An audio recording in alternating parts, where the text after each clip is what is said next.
Hello everyone, I welcome you all at अधिष्ठान S में आपका स्वागत है। देखिए, आज एक बहुत इंपॉर्टेंट टॉपिक हम डिस्कस कर रहे हैं long term capital gain tax के ऊपर। Right, long term capital gain tax के ऊपर अभी बहुत सारा आप देखेंगे अपोजिशन ने क्रिटिसिज्म करा। उसके ऊपर कुछ बजट के अंदर गवर्नमेंट ने चेंजेस करे थे। क्या चेंजेस करे थे वो हम इसके अंदर समझेंगे। एक टर्म है इंडेक्सेशन। इंडेक्सेशन का मतलब क्या होता है ये हम समझेंगे, और हम ये समझेंगे इसका अपोज क्यों हो रहा था और फिर किस तरह से गवर्नमेंट को इतना अपोजिशन सेंड करने के बाद गवर्नमेंट को उसको रोल बैक करना पड़ा। ये सब बातें हम समझेंगे बहुत ही लूसिड मैनर के अंदर हम इसको समझने की कोशिश करेंगे। तो आइए पहले हम समझते हैं कैपिटल गेन टैक्स होता क्या है, कैपिटल गेन टैक्स का मतलब क्या है ये हम समझते हैं। मान लीजिए आपने कोई कैपिटल खरीदी, राइट, कोई प्रॉपर्टी आपने खरीदी, जैसे मान लीजिए राइट कोई घर आपने खरीदा, इस तरह से आप समझे, या फिर आपने गोल्ड खरीदा। आपने गोल्ड खरीदा था 2011 के अंदर, या फिर कोई प्रॉपर्टी खरीदी थी 2011 के अंदर। 2011 के अंदर उसका प्राइस जो था वो था 1 लाख रुपए, 1 लाख रुपए, राइट। और 2020 के अंदर उसका प्राइस जो हो जाता है वो हो जाता है अप्रोक्सीमेटली 10 लाख रुपए। समझ में आ रहा है? अब यहां पर जो आपका ये जो गेन हुआ, कैपिटल का गेन हुआ, right, that is known as capital gain. अगर मान लीजिए 2020 के अंदर इसको अगर आप बेचते हैं, राइट, इस सोने को अगर आप बेचते हैं 10 लाख रुपए के अंदर, तो आप यहां पर देखिए 9 लाख रुपए का जो आपको कैपिटल गेन हुआ है उसके ऊपर आपको टैक्स देना होगा। That is known as simple capital gain tax.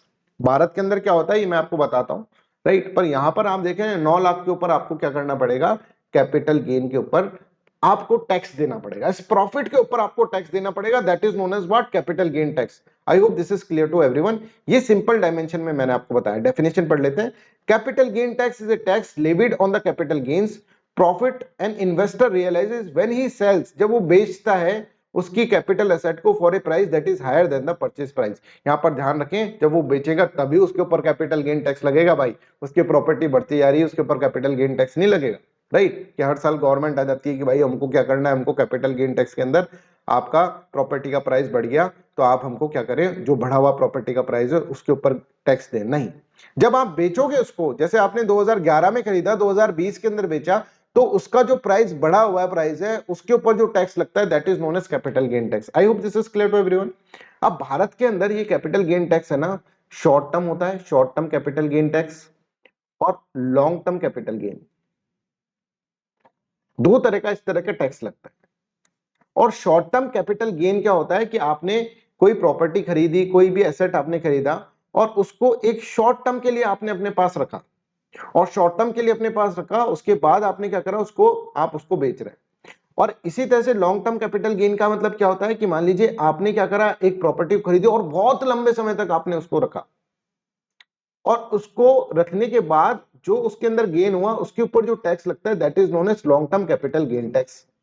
समझ में आ रहा है? अभी मैं तुमको सिर्फ बेसिक समझा रहा हूं, होता क्या है एक्चुअल में मैं आपको बताऊंगा, राइट।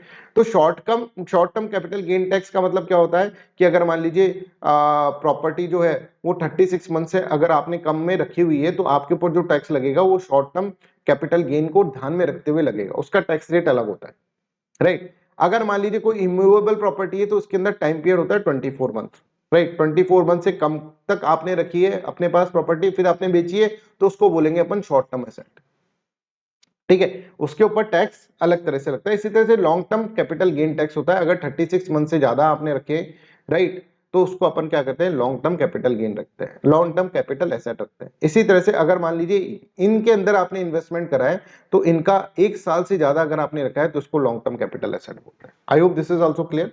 ये मैंने आपको थोड़ा मोटा मोटा इसके अंदर बताया कि हमारा कैपिटल गेन टैक्स के अंदर किस तरह से इसके अंदर चलता है, राइट। अभी तक लॉन्ग टर्म कैपिटल गेन के ऊपर जो टैक्स था वो 20% था, राइट। हमारी फाइनेंस मिनिस्टर इतनी दयालु है कि उन्होंने इसको 12.5% कर दिया, ठीक है। बट फिर भी क्या है, इसके ऊपर बहुत ज्यादा अपोजिशन हो रहा है। काहे अपोजिशन हो रहा है ये हम इसके अंदर समझाएंगे आपको, राइट। यहां पर देखो एक एग्जांपल लेता हूं जिससे सब कुछ क्लियर हो जाएगा, राइट। यहां पर देखो, मान लीजिए मैंने एक प्लॉट लिया, उसका जो प्राइस था, उसका प्राइस था 1 लाख रुपीज, है ना।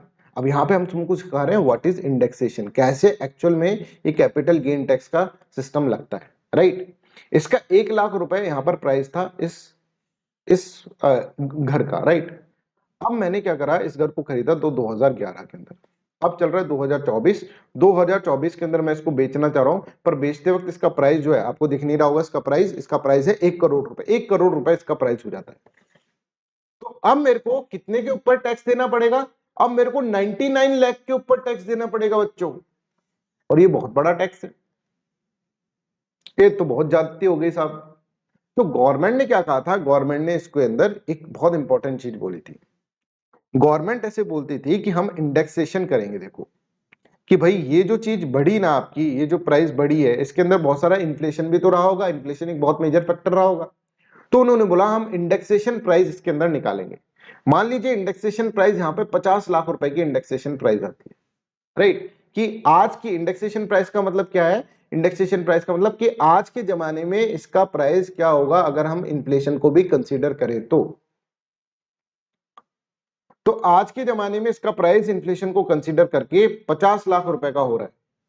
तो गवर्नमेंट कहती है कि इस इंडेक्सेशन प्राइस और जो ओरिजिनल प्राइस थी इसके बीच में जो डिफरेंस आएगा that will be consider as the capital gain. मतलब यहाँ पे 49 लाख रुपए के ऊपर आप टैक्स दे। पहले अगर आप इस वाले फॉर्मूले से चलेंगे तो यहां पर क्या है, जब इंडेक्सेशन को आप कंसीडर नहीं करेंगे तो यहां पर आपको 99 लाख रुपए के ऊपर टैक्स देना पड़ेगा। पर गवर्नमेंट ऐसे कहती थी पहले कि 49 लाख रुपीस के ऊपर आप टैक्स दे, इंडेक्सेशन कॉस्ट को हम कंसीडर यहां पर करेंगे। ठीक है, तो इंडेक्सेशन का मतलब समझ में आ गया। मतलब अभी तक बजट से पहले, है ना, बजट से पहले, बजट के अंदर जो अनाउंसमेंट करा था उससे पहले ये वाला सिस्टम यहाँ पे चल रहा था इंडेक्सेशन का। तो इंडेक्सेशन की डेफिनेशन एक बार पढ़ लेते हैं। इस process of adjusting the original purchase price of an asset or investment in order to neutralise the impact of inflation on it. ठीक है, इन्फ्लेशन को, इंपैक्ट को हटाने के लिए इस तरह से क्या होता है, इस तरह से इंडेक्सेशन प्रोसेस यहां पर करा जाता है। एसेट की एक अलग वैल्यू निकालनी होती है, वो वैल्यू नहीं जिसके अंदर आप एसेट को बेचेंगे, वो वैल्यू जो उसकी इंडेक्सेशन कॉस्ट होगी वो निकालनी होती है, राइट? तो I hope this is clear to everyone. अब क्या हुआ, हमारी फाइनेंस मिनिस्टर ने क्या करा, बजट के अंदर ये अनाउंस करा कि मैं long term capital gain tax reduce कर रही हूं। पहले वो 20% था, अब मैं उसको सिर्फ और सिर्फ 12.5% कर रही हूँ। सब ने ताली बजाई, पर उसने बोला कि रुको भी, मैं इसके अंदर इंडेक्सेशन वाला कॉन्सेप्ट है ना वो हटा दे रही हूँ।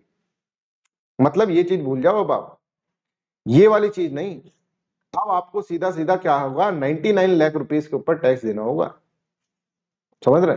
पहले आपको कितने पे देना पड़ता था? 49 लाख रुपए के ऊपर। चलो 49 लाख के ऊपर हमको 20% देना पड़ता था, अब आपको 99 लाख रुपए के ऊपर टैक्स देना पड़ेगा। हमने टैक्स रेट कम कर दी 12.5%, पर आपको 99 लाख पे देना।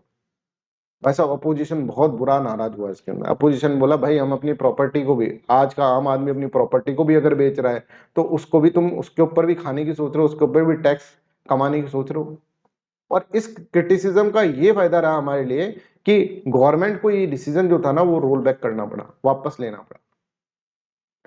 फाइनेंस मिनिस्टर ने एक फाइनेंस बिल लगाया और उस बिल के अंदर ये लिखा गया कि long term capital gain tax को, या तो आपके पास दो चॉइसेस हैं, या तो आप 20% दो long term capital gain with indexation, या फिर आप 12.5% दो long term capital gain without indexation. जिसमें भी आपको कम पड़ रहा है ना वो आप दे दो।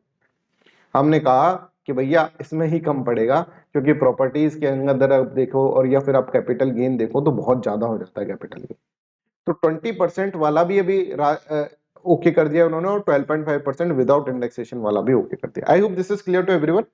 ये थोड़ा सा कॉन्सेप्ट जो था ना वो टिपिकल कॉन्सेप्ट के अंदर काउंट होता है, बच्चों को समझ में नहीं आता, इसलिए आसान भाषा के अंदर मैंने आपको बता दिया। ये प्लीज ये मेरे को बताएं कि कैसा लगा आपको वीडियोस, ऐसे और भी वीडियोस लॉन्च करने चाहिए कि मुझे। Thank you so much, bye bye, take care and have a nice day.